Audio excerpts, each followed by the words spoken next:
Mari kita ikrarkan ikrar orang-orang kudus GKT Banyuwangi. 1. Memelihara perjanjian kekal. 2. Memenuhi hukum Kristus. 3. Hidup kudus. Janji setia. 1. Setia memelihara iman dengan membaca dan merenungkan firman Tuhan setiap hari. 2. Setia pada satu ibu rohani, salah satu tandanya persepuluhan. 3. Setia mengikuti kebaktian dan sakramen perjamuan kudus. Mari kita segera memulai persekutuan remaja dan pemuda sore hari ini dengan bersama-sama mengambil waktu hening sejenak.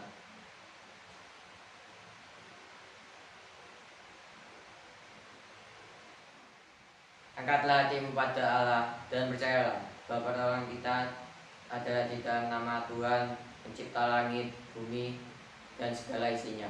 Tuhan yang senantiasa menopang kehidupan gerejanya dan memeliharanya di dalam kasih karunia.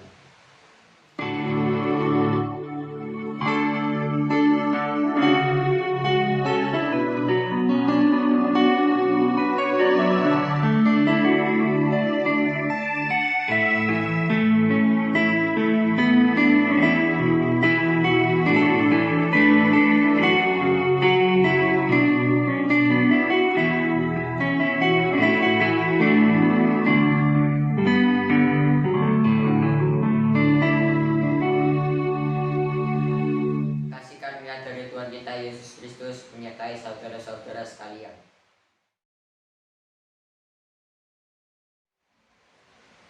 Mari kita mengangkat pujian pada Tritunggal dengan menaikkan pujian Kuduslah Tuhan.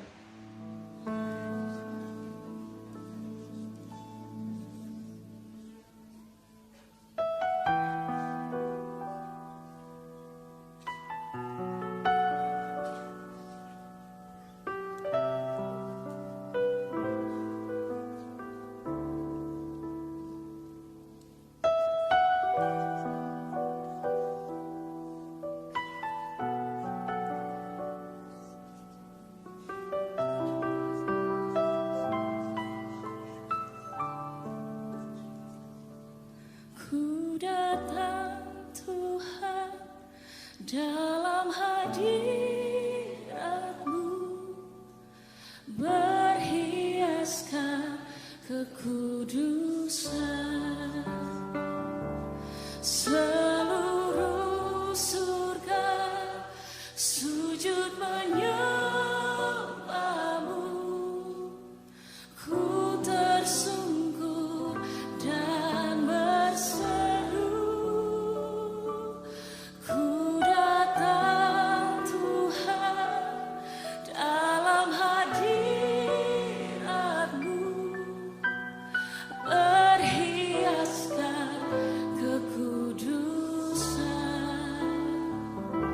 seluruh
beribadah padanya dengan panggilan. Lukas 12 ayat 31 yang bunyi demikian. Tetapi carilah kerajaannya, maka semuanya itu akan ditambahkannya juga padamu. Mari kita naikkan pujian Bapa yang kekal sebelum kita bersama-sama mengaku dosa di hadapan Tuhan.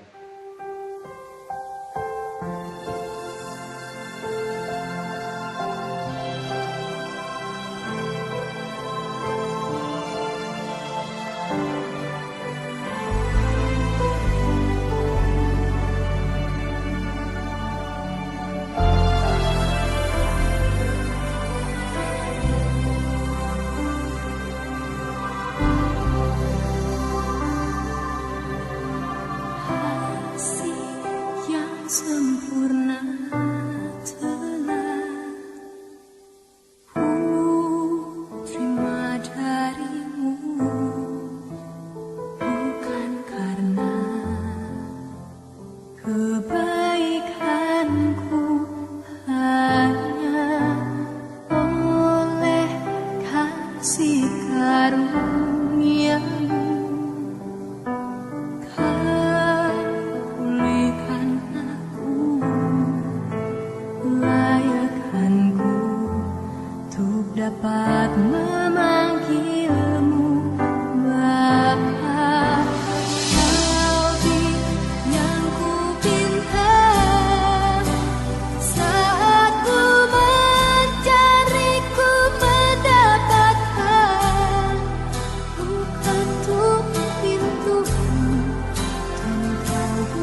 Berdasarkan kasih karunia Allah di dalam Tuhan kita Yesus Kristus, dengarkan berita pengampunan dosa pada tiap-tiap orang yang mengaku dengan tulus ikhlas, sebagaimana janji Allah di dalam Daniel 9 ayat 19 yang berbunyi demikian.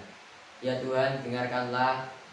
Ya Tuhan, ampunilah. Ya Tuhan, perhatikanlah dan bertindaklah dengan tidak bertanggung oleh karena Engkau sendiri, Allahku, sebab kotamu dan umatmu disebut dengan namamu. Karena itu di dalam nama Bapa, Putra, dan Roh Kudus, pengampunan telah diberikan atas kita sekalian. Barang siapa berdamai dengan Allah, maka ia akan berdamai juga dengan sesamanya. Sehingga saling mengampuni dan turut mengambil bagian dalam damai sejahtera Tuhan kita Yesus Kristus, yang memberi kelegaan pada semua orang dan bersama-sama membangun tubuh di gereja Kristus Tuhan Banyuwangi.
Damai dengan semua orang, biarlah kita mengerjakan firman Tuhan seperti yang tertulis di dalam Daniel 9 ayat 19 yang berbunyi, Ya Tuhan, dengarkanlah ya Tuhan, ampunilah ya Tuhan, perhatikanlah dan bertindaklah dengan tidak bertangguh oleh karena Engkau sendiri, Allahku, sebab kotamu dan umatmu disebut dengan namamu. Taruhlah di hatimu, renungkanlah dan lakukan dengan setia di sepanjang hidupmu sekalian. Bersama-sama dengan orang percaya di segala tempat dan sepanjang abad, mari kita mengikrarkan pengakuan iman kita seturut dengan pengakuan iman rasuli yang berbunyi demikian. Pengakuan iman rasuli. Aku percaya pada Allah, Bapa yang Maha Kuasa, Khalik langit dan bumi, dan pada Yesus Kristus, Anak yang tunggal Tuhan kita, yang jatuh dari Roh Kudus, lahir dari anak darah Maria, yang menderita sengsara di bawah pemerintahan Pontius Pilatus, disalibkan, mati dan dikuburkan, turun ke dalam kerajaan maut. Pada hari yang ketiga, bangkit pula dari antara orang mati, naik ke surga, duduk sebelah kanan Allah, Bapa yang Maha Kuasa. Dan sana ia akan datang untuk menghakimi orang yang hidup dan yang mati. Aku percaya pada Roh Kudus, gereja yang kudus dan am, persekutuan orang kudus, pengampunan dosa, kebangkitan tubuh, dan hidup yang kekal. Amin. Mari kita menyiapkan hati untuk mendengarkan firman Tuhan. Terlebih dahulu kita menyanyikan pujian firman-Mu kita bagi kami. Tuhan, terima kasih atas penyertaan-Mu. Hari demi hari kami dapat diberi kekuatan dan kesehatan di masa pandemi COVID ini. Tuhan, terima kasih karena kami hari ini bisa bersama-sama dengan teman-teman remaja dan pemuda untuk beribadah hari ini. Tuhan, kami berdoa untuk negara kami agar dapat terlepas dari pandemi COVID ini. Dalam nama Tuhan Yesus kami sudah berdoa. Amin.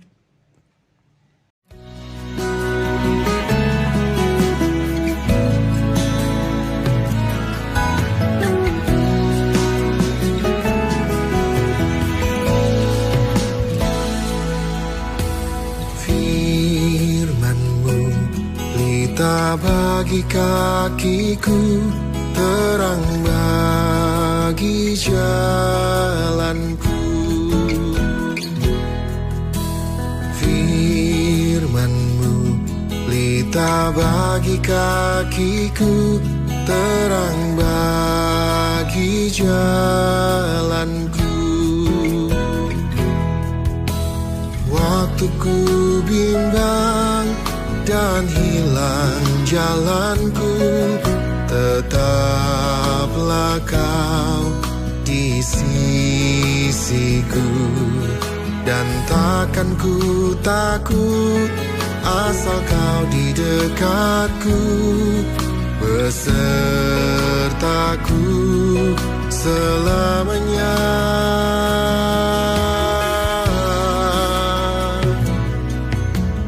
Firman-Mu pelita bagi kakiku, terang bagi jalanku. Firman-Mu pelita bagi kakiku, terang bagi jalanku.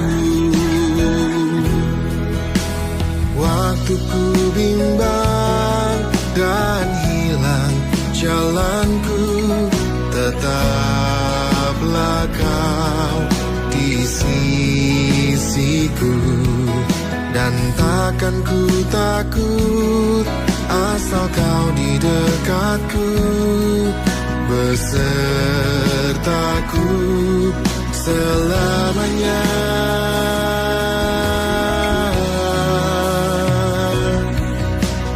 Firman-Mu pelita bagi kakiku, terang bagi jalanku.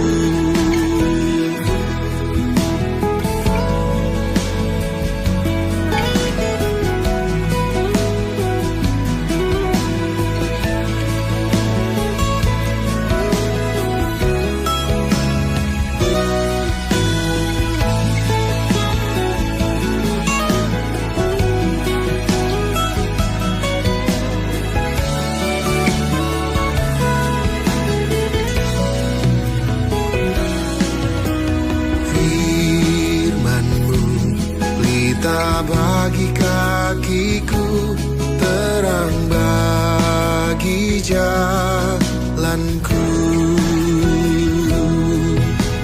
Firman-Mu pelita bagi kakiku, terang bagi jalanku. Waktu ku bimbang dan hilang jalanku, tetaplah kau di sisiku. Dan takkan ku takut asal kau di dekatku, besertaku selamanya.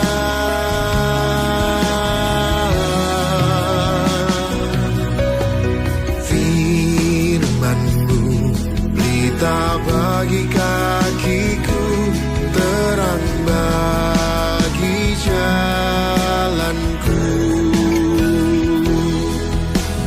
Firman-Mu pelita bagi kakiku, terang bagi jalanku. Terang bagi jalanku, terang bagi jalanku.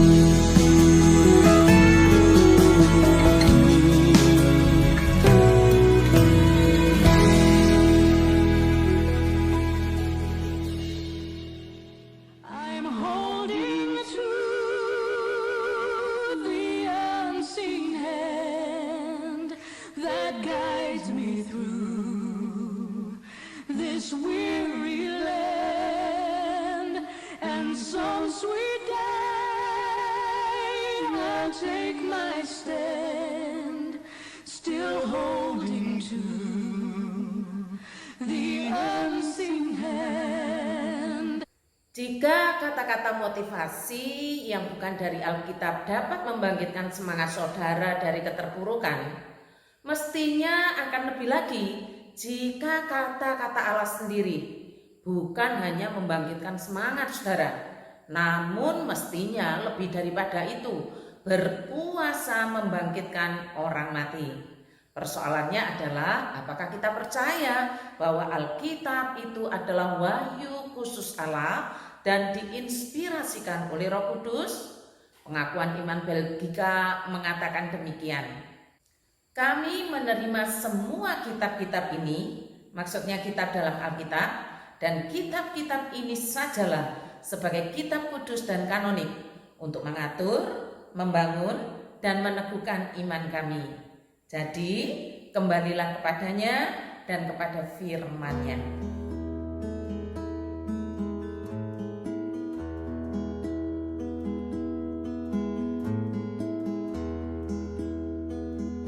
Selamat sore saudara-saudara, salam sejahtera bagi kita sekalian. Tak lupa salam sehat, tetap patuhi protokol kesehatan. Dengan menjaga diri, kita juga menjaga orang lain dan lingkungan kita.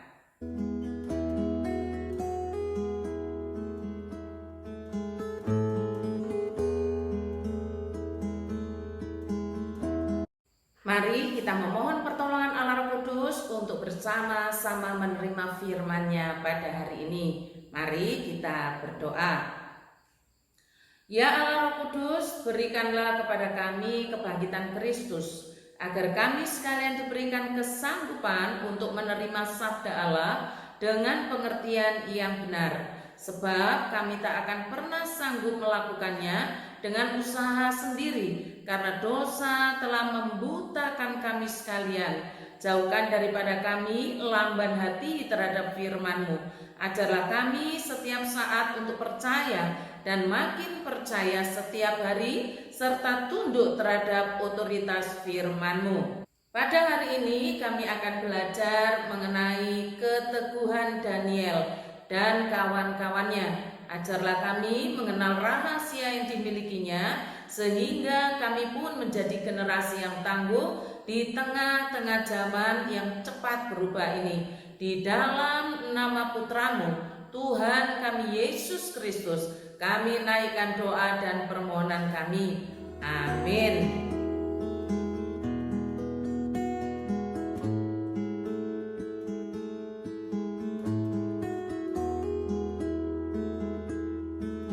Sabda Allah berkata demikian, Daniel 3 ayat 16 sampai 23. Lalu Sadrak, Mesak, dan Abednego menjawab Raja Nebukadnezar, tidak ada gunanya kami memberi jawab kepada tuanku dalam hal ini. Jika Allah kami yang kami puja sanggup melepaskan kami, maka Ia akan melepaskan kami dari perapian yang menyala-nyala ini dan dari tangan-Mu, ya Raja. Tetapi seandainya tidak, hendaklah tuanku mengetahui, ya Raja, bahwa kami tidak akan memuja dewa tuanku dan tidak akan menyembah patung emas yang tuanku dirikan. Maka meluaplah kegeraman Nebukadnezar. Air mukanya berubah terhadap Sadrak, Mesak, dan Abednego.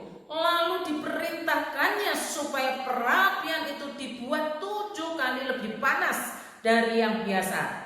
Kepada beberapa orang yang sangat kuat dari tentaranya dititahkannya untuk mengikat Sadrak, Mesak, dan Abednego dan mencampakkan mereka ke dalam perapian yang menyala-nyala itu. Lalu diikatlah ketiga orang itu dengan jubah, celana, topi, dan pakaian-pakaian mereka yang lain dan dicampakkan ke dalam perapian yang menyala-nyala. Karena titah raja itu keras, dipanaskanlah perapian itu dengan luar biasa, sehingga nyala api itu membakar mati orang-orang yang mengangkat Sadrak, Mesak, dan Abednego itu ke atas. Tetapi ketika orang itu, yakni Sadrak, Mesak, dan Abednego, jatuh ke dalam perapian yang menyala-nyala itu dengan terikat. Berbahagialah saudara-saudara yang memperhatikan dengan seksama perkataan-perkataan Allah, sebab dengan demikian saudara-saudara akan menikmati kehidupan baru karena firman itu.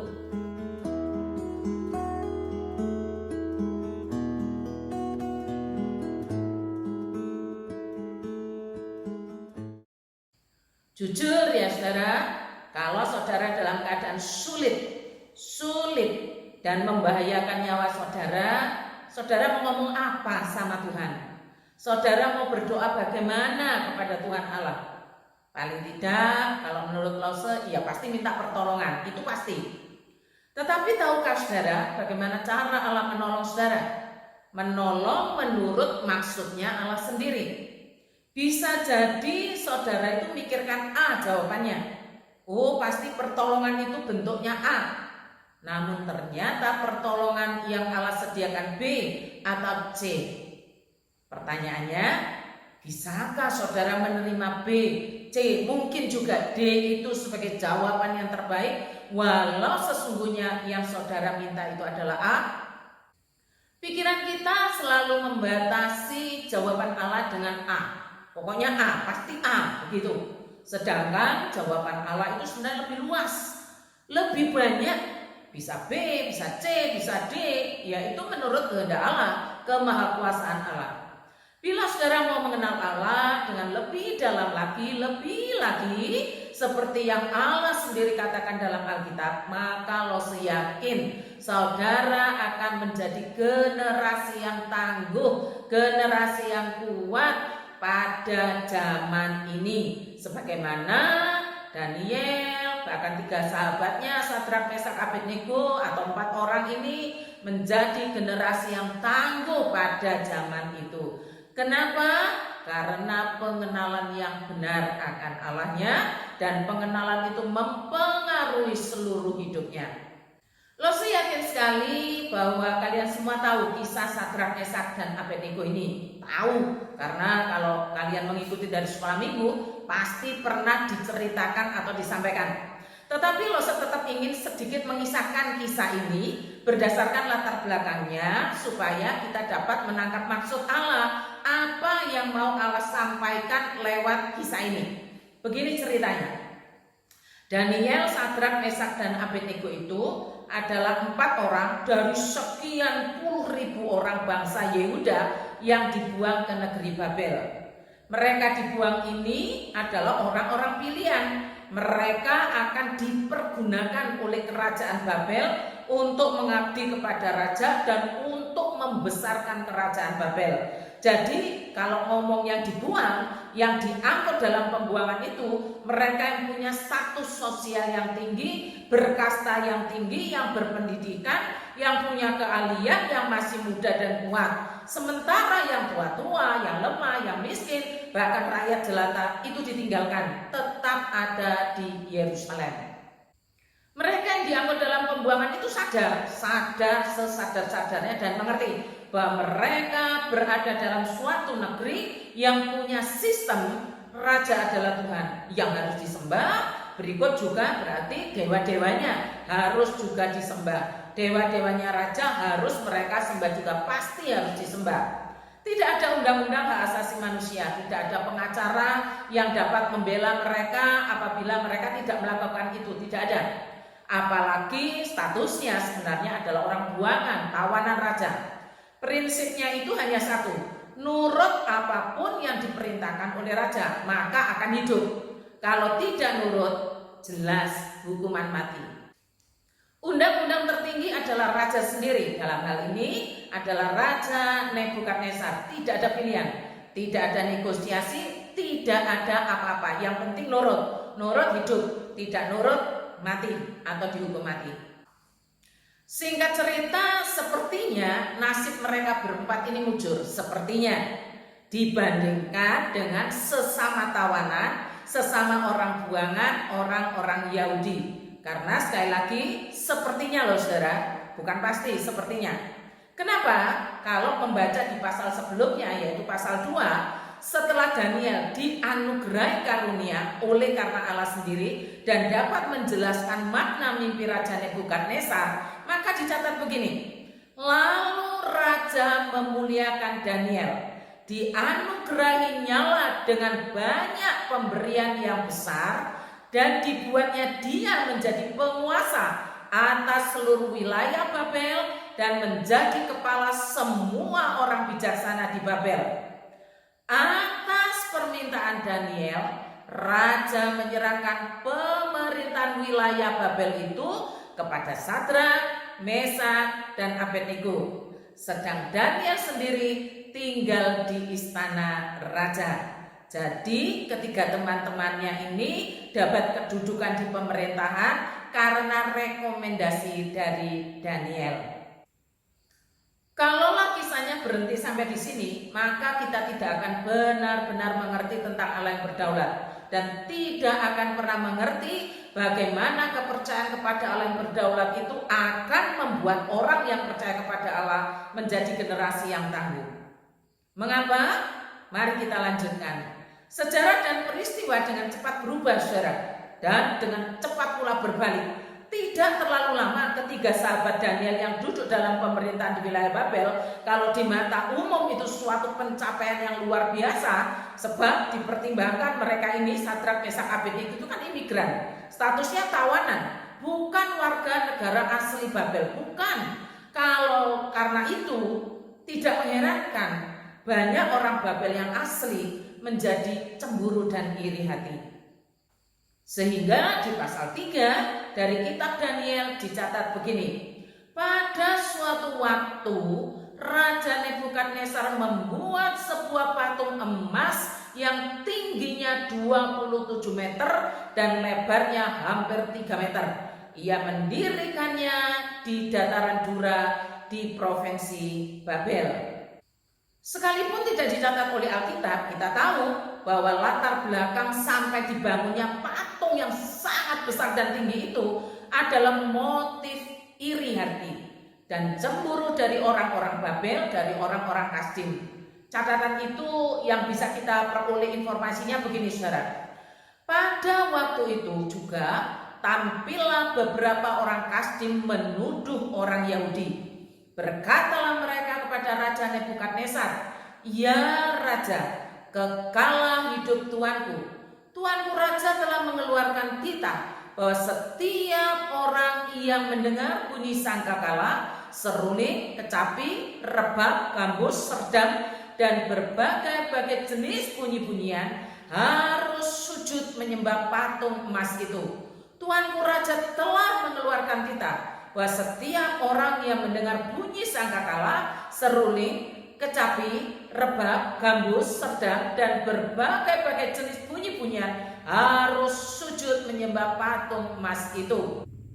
Ada beberapa orang Yahudi yang kepada mereka telah Tuanku berikan pemerintahan atas wilayah Babel, yaitu Sadrak, Mesak, dan Abednego. Orang-orang ini tidak mengindahkan titah Tuanku, ya Raja. Mereka tidak memuja dewa Tuanku dan tidak menyembah patung emas yang telah Tuanku dirikan. Jadi tiga sahabat yang duduk dalam pemerintahan wilayah Babel ini memang sudah diincar. Dan kesempatan kena. Apa yang Tuhan perbuat? Dengan ditangkapnya Sadrak, Mesak, dan Abednego, sepertinya Allah diam. Sepertinya Allah tidak melakukan apa-apa. Sepertinya. Buktinya apa? Ya ditangkap. Bahkan dijatuhi hukuman mati. Hukuman matinya adalah dibakar. Ya saudara, kita tahu memang Allah pada akhirnya menyelamatkan mereka dengan cara yang tidak melepaskan mereka bertiga dari hukuman perapian yang disiapkan Raja Nebukadnezar.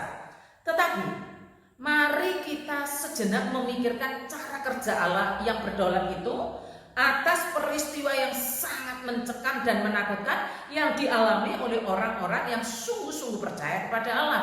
Orang-orang yang saleh, yang benar-benar mengabdi kepada Allahnya dengan benar.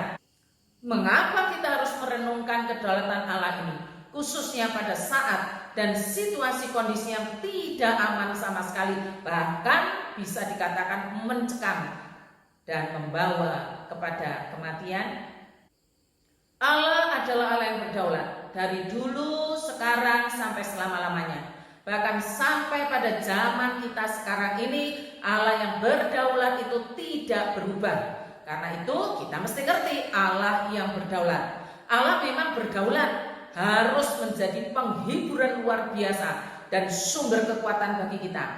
Apa sebenarnya arti kedaulatan Tuhan? Apa arti sebenarnya kedaulatan Allah?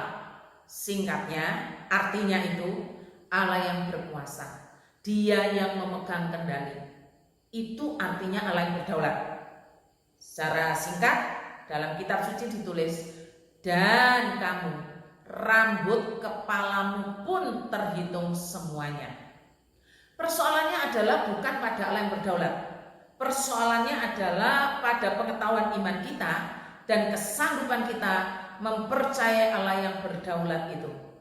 Mari kita cermati satu persatu kedaulatan Allah melalui peristiwa Daniel pasal 3 ini, supaya kita pun pada zaman ini menjadi generasi yang tangguh, menjadi generasi yang kuat, yang kokoh, sebagaimana yang sudah dibuktikan dan dialami oleh Sadrak, Mesak, Abednego serta Daniel pada zamannya dahulu. Yang pertama, Allah sepertinya diam. Sepertinya ya saudara, sepertinya membiarkan persoalan yang membelit mereka, bahkan bisa menggoyahkan kedudukan mereka sebagai pejabat pemerintahan di wilayah Babel. Jika untuk sementara waktu sepertinya Allah diam, kita harus bagaimana? Kita harus berbuat apa? Keyakinan iman harus hidup.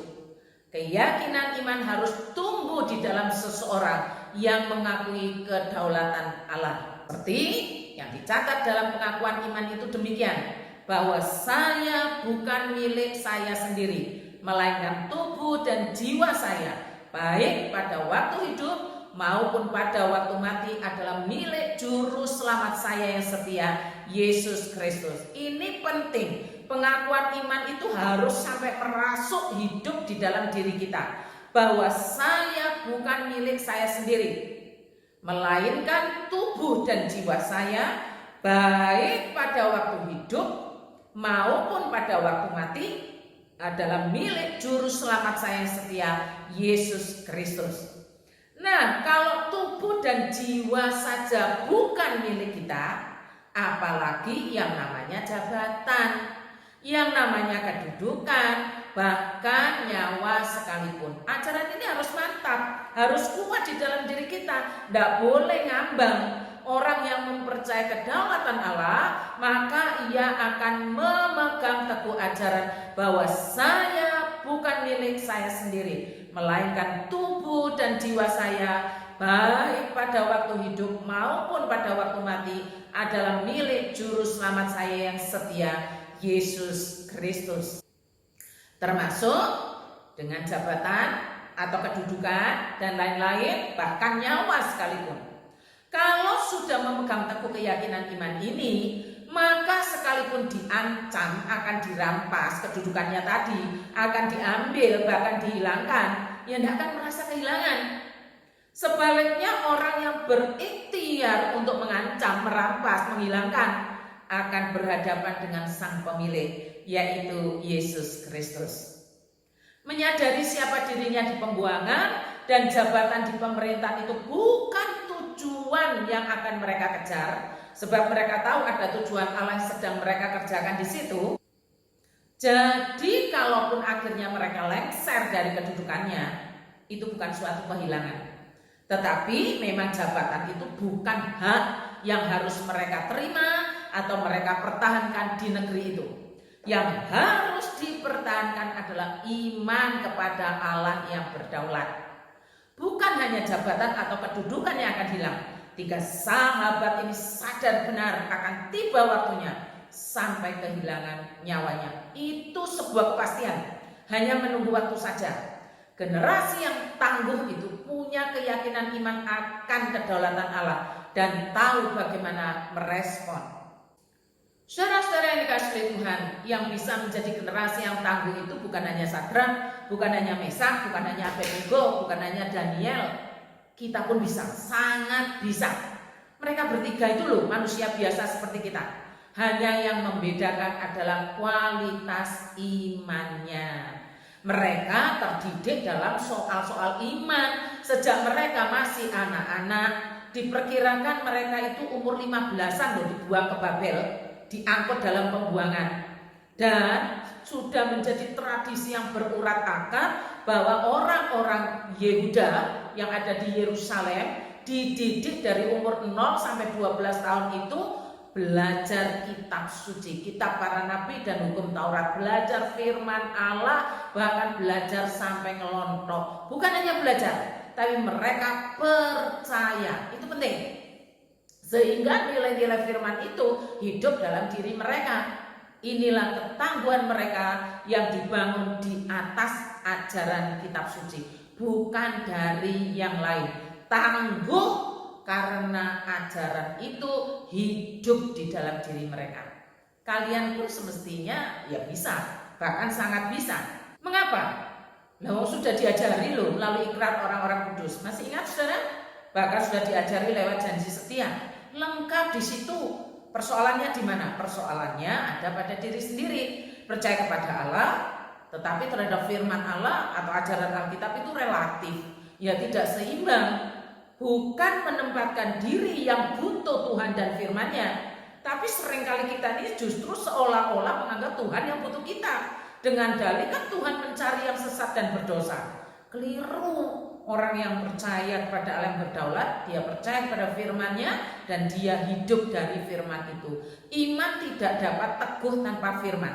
Iman tidak dapat dipelihara tanpa firman. Iman hanya dipelihara dengan firman. Nilai-nilai firman itulah yang akan membuat kalian tangguh dalam keadaan apapun juga. Kedua, Allah berdaulat, itu pasti. Namun tidak berarti Allah harus memperlakukan kita itu sebagai bayi yang harus digendong terus-menerus. Tidak. Kalian pasti dilindungi, ya itu benar, amin. Namun cara Allah yang berdaulat melindungi kita itu dengan memberikan pengalaman-pengalaman yang bisa jadi membuat hidup kita itu ketar-ketir. Namun sekalipun demikian, pada akhirnya kita akan mengakui keberadaan Allah yang berdaulat. Kita harus sadar sesadar-sadarnya, sadar bahwa kita punya musuh iman. Kita juga harus siap menghadapi godaan iman. Kita akan diperhadapkan pada situasi di mana iman harus ditampilkan atau harus ditunjukkan, dan tidak kalah penting memang pada akhirnya keselamatan karena iman. Musuh iman itu apa? Musuh iman itu begini, jangan dilihat orangnya ya, tapi pahamnya. Menyembah dan beribadah kepada yang bukan Allah. Menyembah dan beribadah bukan kepada yang hidup, Allah yang hidup. Atau tidak menyembah dan tidak beribadah kepada siapa-siapa walaupun ia punya agama. Contohnya pada masa kini itu begini, bisa saja bukan patung, tapi sesuatu yang bisa diraba, dipegang, dirasa, didengar sebagai pengganti atau mewakili Allah. Itu sudah menjadi musuh iman, karena mengalihkan kepercayaan dari Allah yang hidup. Itu musuh iman. Misalnya saudara, Alkitab, kita baca merenungkan Alkitab, tapi oleh orang ini Alkitab tidak dibaca. Bukannya dibaca, bukannya direnungkan, tetapi dijadikan semacam jimat yang menenangkan untuk melindungi, bahkan dipakai sebagai penangkal roh jahat. Nah, ini musuh iman. Dianggapnya benar tapi sesungguhnya salah, mengalihkan dari Allah yang hidup. Contoh lagi, lagu rohani. Bukannya memuliakan Allah, tapi sebagai penghibur lara tatkala dirinya berduka atau patah hati. Jadi nyetel lagu rohani itu bukan untuk memuliakan Allah, tapi menghibur diri sendiri. Nah, ini sudah bergeser saudara. Padahal Allah bertata di atas pujian. Pujian didengar, disetel untuk diri sendiri, untuk menghibur diri, untuk kebutuhan diri. Itu sudah berubah arah. Sudah beralih dari maksud pujian kepada Allah. Musuh iman itu bisa dari luar, tetapi yang harus diwaspadai adalah dari dalam diri sendiri, karena tidak mengenal Allahnya. Godaan pertama adalah penyimpangan iman. Penyembahan berhala itu sebenarnya merupakan kerinduan manusia untuk dapat melihat Allah. Tetapi kita, iman kita yang diberikan itu harus kepada yang tak terlihat, Allah yang tidak terlihat, yang kemudian berinkarnasi menjadi manusia. Bukan hanya pada kasus yang dialami Sadrak, Mesak, dan Abednego, di mana Allah yang tidak terlihat itu bekerja dengan tangan yang tidak terlihat pula. Sekalipun tidak terlihat, Ia dapat dikenali sebagai Allah yang telah memberitakan mengenai dirinya melalui firman-Nya. Dia bekerja dalam hening, dia bekerja dalam kepastian. Masih ingatkah saudara tentang lagu ini? There is an unseen hand to me that leads through ways I cannot see, while going through this world of woe. This hand still leads where'er I go. I'm holding to the unseen hand that guides me through this weary land, and some sweet day I'll take my stand, still holding to the unseen hand. Cobalah resapi makna syairnya yang mengajarkan betapa berdaulatnya Allah yang akan melahirkan sikap gentar dan hormat kita kepadanya. Mempercayai Allah yang tak terlihat, Allah yang berdaulat, membuat kita hidup jujur baik kepada Allah, pada diri sendiri maupun di hadapan orang lain. Dia melihat tanpa kita harus tahu apa saja yang dilihatnya, sebab Dia Maha Tahu.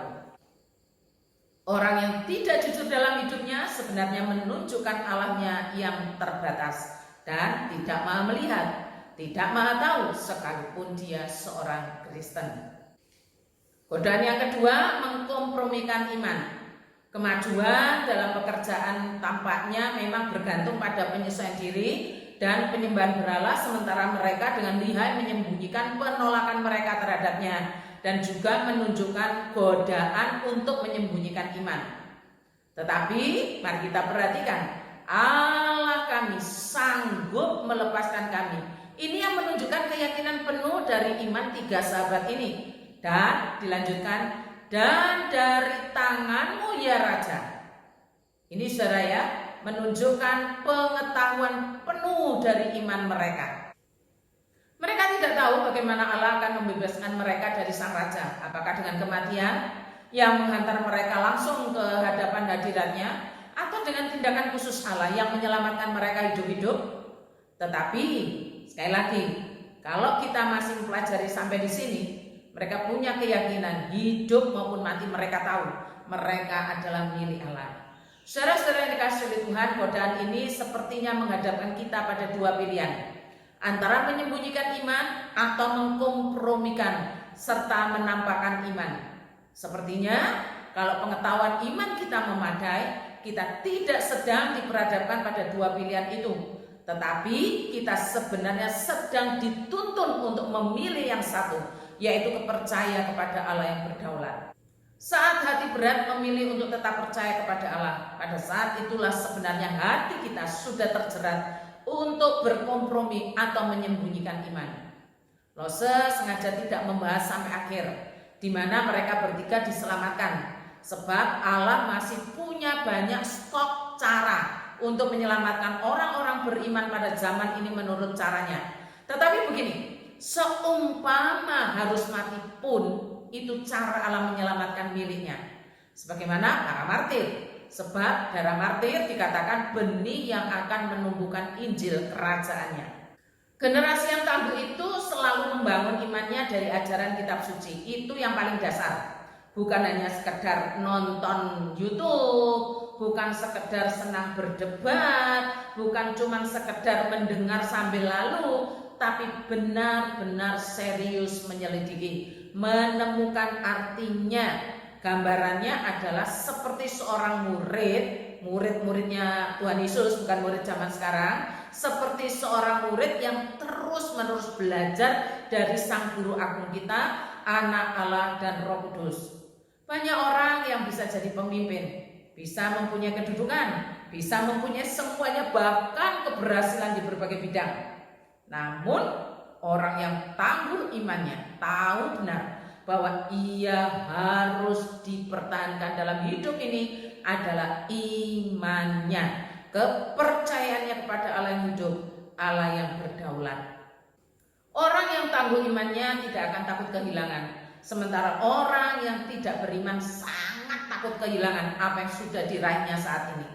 Kiranya Tuhan memberkati kita, menjadikan kita semua, kalian semua orang-orang muda, generasi yang tangguh. Mari kita berdoa. Ya Allah Tuhan kami, bangkitkan di antara anak-anak muda ini keinginan untuk mencintai Tuhan dan firman-Mu, agar generasi yang lahir melalui mereka ini justru generasi yang tangguh karena nilai-nilai firman-Mu hidup dalam sanubari mereka. Memang cara dan metode belajar tidak sama dari zaman ke zaman.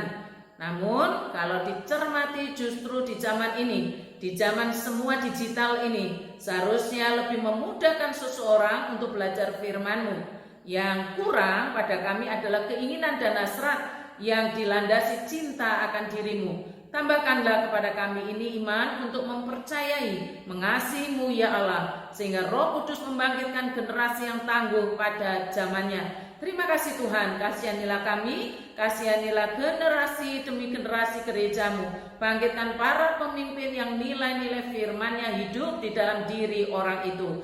Di dalam nama Tuhan Yesus kami berdoa. Amin. Mari kita membaca pertanggapan Katekismus Heidelberg yang merupakan salah satu pengakuan iman kita. Pertanyaan, apakah iman yang benar itu? Iman yang benar bukan hanya pengetahuan dan keyakinan bahwa segala sesuatu yang Allah nyatakan dalam firman-Nya adalah benar, tetapi juga adalah kepercayaan yang teguh yang ditanamkan oleh Roh Kudus di dalam diri saya melalui Injil, dan bahwa hanya karena kasih karunia-Nya belaka kita mendapatkan melalui Kristus, bukan hanya orang lain, tetapi saya juga telah memperoleh pengampunan dosa, telah didamaikan dengan Allah selamanya, dan telah dikarenakan keselamatan. Mari kita membawa persembahan kita kepada Allah, sebab Allah berfirman demikian, janganlah orang menghadap hadikatku dengan tangan yang hampa. Mari kita memuji Tuhan dengan apa kami berbelas.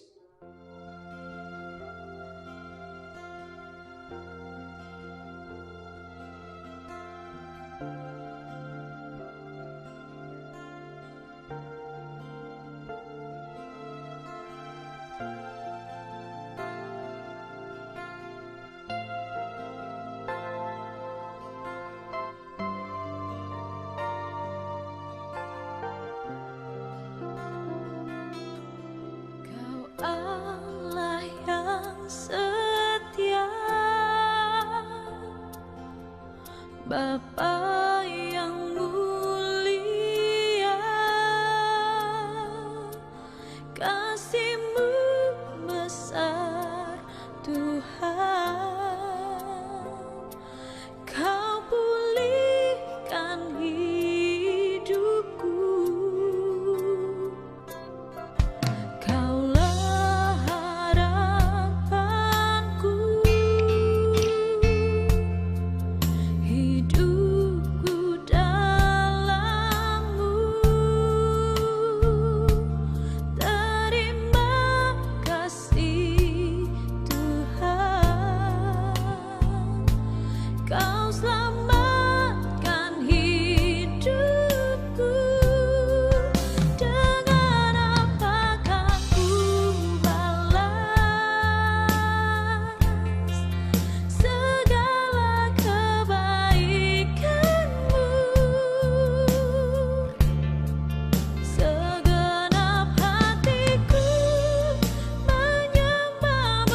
Yesus, ku bersyukur.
Arahkanlah hatimu pada Allah.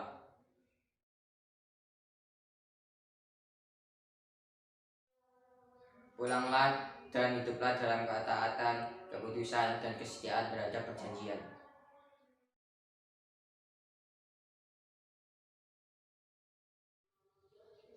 Bangunlah persekutuan yang saling menguatkan, meneguhkan, dan menyempurnakan, sehingga tercipta kehidupan yang benar dalam keluarga, gereja, dan masyarakat. Terpujilah Tuhan.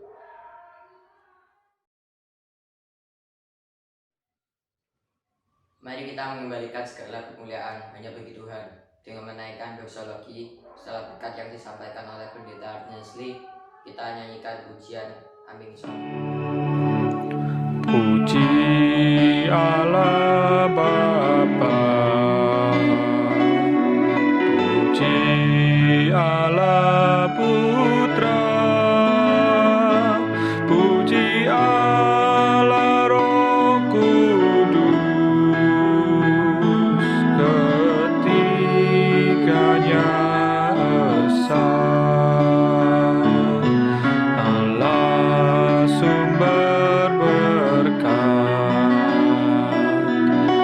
Sumber kurnia, kami mohon berkat-Mu dalam karya di dunia.